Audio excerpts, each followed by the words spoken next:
But when I was 21 and I was in college, somebody gave me the book Life is Tremendous by Charlie Tremendous Jones. And I read that book. I would say there was a sentence in that book that has changed my life maybe more than any other sentence in any other book other than the Bible that I've ever read. And it has made me more money than any other sentence I've ever read.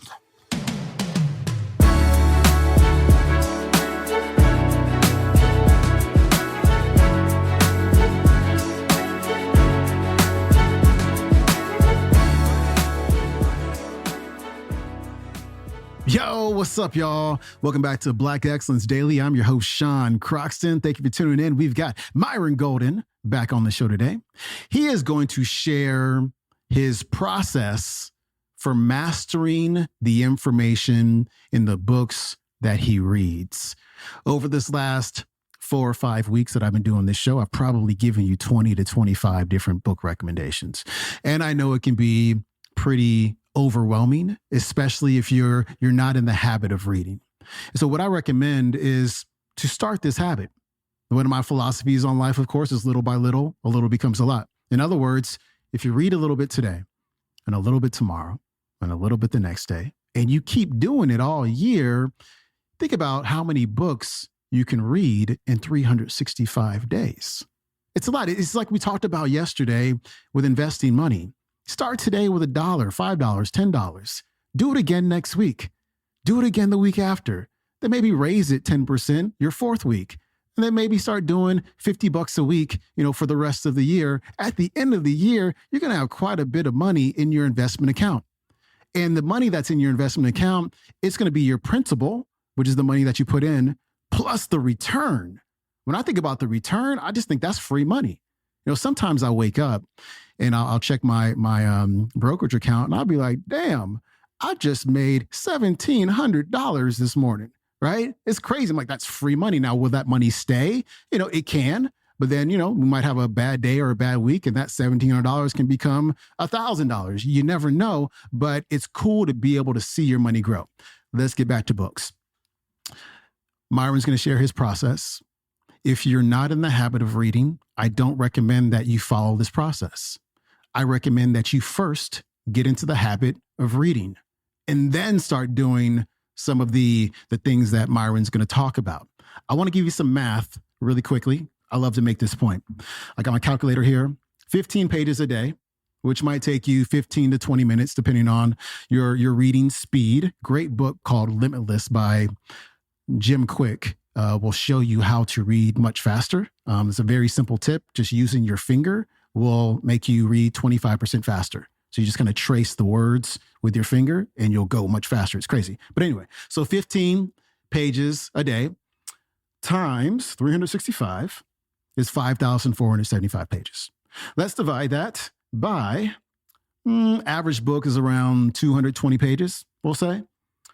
That's 24.8 books, 25 books essentially in a year. That is way more books than the average person reads. That is a lot of books just by reading 15 pages a day, which I think everybody has the time to do. So when you get into that habit, you've been doing this for a couple months, then implement some of the tips that Myron's going to share with you right now. Myron Golden's coming up. So I'm going to teach you today how to get the most out of the books you read. And so the first thing you have to do is figure out, why am I reading this book in the first place? Am I reading this book to relax? If that's you, congratulations. I've never done that in my life. I don't read books to relax because reading books is not relaxing to me. The worst thing for me to do would be to read a book before I go to bed at night and I get one idea and now I can't sleep. Right? So no, I'm not reading books for relaxation. That ain't happening. Are you reading books are you looking for nuggets? Just reading a book looking for nuggets? Some books are books that you read looking for nuggets. Like a lot of Ryan Holiday's books are like that. You just read them looking for nuggets. I think Atomic Habits is kind of like that. You just read it, you're looking, for me it was. The Naval Ravikant book, I forgot what the name of it was, but the one where he did the tweet storm thing. That's like, I'm looking for nuggets, right? So when I'm reading books like that, it's different than if I'm reading for the purpose of learning to master a concept. See, we make the mistake of thinking that the purpose of learning is knowing. And so we read because we think, I want to know this thing, right? And so we read and we'll memorize something, or we'll learn about something and we'll make the mistake of thinking that because we read a book on it that we know it. But I submit to you that the purpose of learning is not knowing, but the purpose of learning is mastery. What is mastery? Mastery is the ability to execute effortlessly without the use of conscious resources. I'm going to say that again. Mastery is the ability to execute effortlessly without the use of conscious resources. By the way, if you look up mastery in a dictionary, you're probably not going to find that. That's the definition I gave it for the purpose of me teaching you about mastery from my perspective, so you know what I'm talking about when I say mastery. So I hope you're tracking. Okay. Now, when you get a book that's going to be a game changer, there's a couple of things I do. I will never read a book without my book satchel. So I've got this leather book satchel that I carry books in. Somebody gave it to me as a gift. It's got my initials on it. It's really cool. Got this leather book satchel. Inside, I keep my books that I'm reading. Right? I keep books that I'm reading. So I'll keep the books in there, but I also keep highlighters, pens, 3x5 cards, and where did I put it? It's up here somewhere. Oh, and my favorite, sticky notes. Okay? I am not reading a book that I am looking to master the concepts in without these tools. Okay? It's not going to happen. So when I'm ready to master the concept, what I'll do is I'll take out the book and I'll start reading. And something hits me, and I'll highlight it. And then I'll think about what I highlighted, and I might read it 1 or 2 or 3 more times. It takes me a long time to get through a book. I started on this one last week. I think it's got like 40-something pages, and I'll be done with it here this week. Okay. So I don't read books really, really fast because I don't read fast. I'm not a fast reader, but I'm a thorough reader. And so what I'll do is I'm going to show you here. I'll highlight. You can see it. I'm going to show you up close and personal here in a minute. I'll highlight things in the book. I'll highlight things in the book. You can see I've got stuff highlighted. You see that? Okay, I got stuff highlighted. But then what I'll do is I'll Charlie Jones some stuff by putting a sticky note and writing down what I thought of. Now, what do I mean when I say Charlie Jones? Charlie Jones was a mentor of mine and a friend of mine. And he wrote a book called Life is Tremendous. Even before I even knew him, I read his book. When I was 21, I didn't meet him probably until I was in my 30s. But when I was 21 and I was in college, somebody gave me the book Life is Tremendous by Charlie Tremendous Jones. And I read that book. I would say there was a sentence in that book that has changed my life maybe more than any other sentence in any other book other than the Bible that I've ever read. And it has made me more money than any other sentence I've ever read. How's that for an open loop? Okay. And here's what Charlie said. I'm going to say it in his voice. When you read a book, or you listen to a sermon, or you go to a talk, and somebody says something, and you really like it, don't write down what they said. Write down what you thought of as a result of what they said. I'm telling you, that phrase, that sentence changed my life, because what it taught me to do was to take notes on my own thoughts. That's why when you listen to me, you hear me say so many things no one has ever said before, that you've never heard anybody say before. Why? Because I don't just quote people. I'll renovate somebody's quote. I'll write down what they made me think of. So this is what it looks like when I read a book.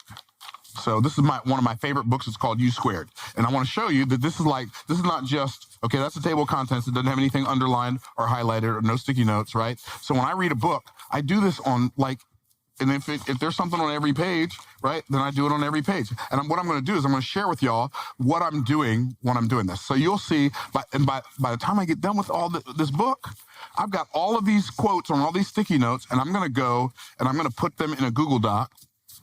And I am going to put them in a Google Doc by category. Same thing. This book right here is the book I just started reading. I just showed you that one. This book right here, this is my sales copy book. I'm a really good copywriter, but sometimes I don't want to think about it. So Evaldo Albuquerque wrote this book called the 16-Word Sales Letter. Okay, so this book is $39. It's like 100 pages, maybe 80 pages, 90 pages, something. It's 87 pages. And this book, same thing, you can see. Same thing, right? So anytime I write a sales letter, I get this book and I take it out and I follow the 16-word sales letter formula. The last 16-word sales letter that I wrote, I think back in May or June of this year. And that sales letter has made me almost $4 million from this book, right?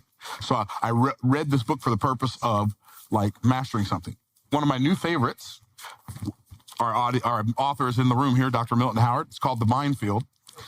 So I started reading this book, and it literally blew my mind. And I'm like sticky noting and highlighting stuff like a crazy person. This book's so good it made my brain sweat. Okay. And so that's how I read books. Now I'm going to show you what I'm doing on those sticky notes. I'm going to come over here to my board, and I'm going to come to one of my favorite books of all times. This is, in fact, I'm going to get the book too so that I can read what's covered up in the sticky notes. And so this is one of my favorite books by Price Pritchett. It's called U Squared, and basically teaches you how to have a quantum leap by focusing on having a quantum leap. That's basically what the book is about, right? It's 36 pages of pure juicy goodness. And I like when somebody joins my mastermind, one of the assignments I give them, read this book every week for a year. It'll change your life. Okay. So one of the things I underline, which is right here, see, I underlined that right there. It says, maybe this will help you frame the situation better. The quantum leap is something you've been keeping from happening. It's not something you have to struggle to make happen. Okay, so cool. That's what he said, right? I said, I'll read them up here. Being clear on your desired outcome, your target, is more important than a step-by-step plan to hit that target. Don't be concerned about the details of how. The details of what and why are your focus. So that was what I thought of as a result of something I read in the book, right? The doing of a thing is the essence of the how-to. You don't learn and then do it. You do it and then learn. And then the reason I think I said say it better, I'm not sure, is one of the beliefs that I have is that most thoughts by most thought leaders and everybody else are what I call underdeveloped. And so one of the things that will make you a much better speaker is to develop finished thoughts that other people started that they didn't finish. I'm going to give you an example. Abraham Lincoln said that I will prepare myself and perhaps my time will come. Myron Golden says, your time is going to come whether you prepare yourself or not. If you're prepared when your time comes, it will reveal you. If you're not prepared, it will expose you. The question is, are you going to make your life a grand reveal, or are you going to make it an expose? That was Myron Golden. His website is myrongolden.com. You can watch today's talk on YouTube. You know, I recommend that you watch this because you can actually see, like, visually what he's talking about, which is pretty cool. Kind of hits a little bit differently when you can see it. But it's called How to Get More Out of the Books You Read. Be on the lookout for a book club, the BXD book club.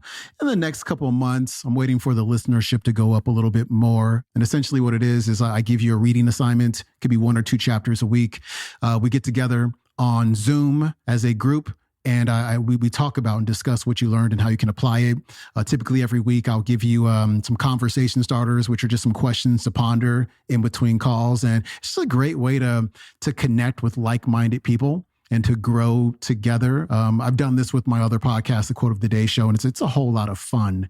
And so be on the lookout for that. I just want this listenership for this show to go up a little bit before I launch that. So please share this podcast with your friends, your family. They need this information as well. And so I appreciate you doing that for me and, you know, for us as a community, so we can grow and grow and grow and grow, because we need this information. All right, I'm going to see you tomorrow. We've got Tyler Perry on the show. I'm out. Peace.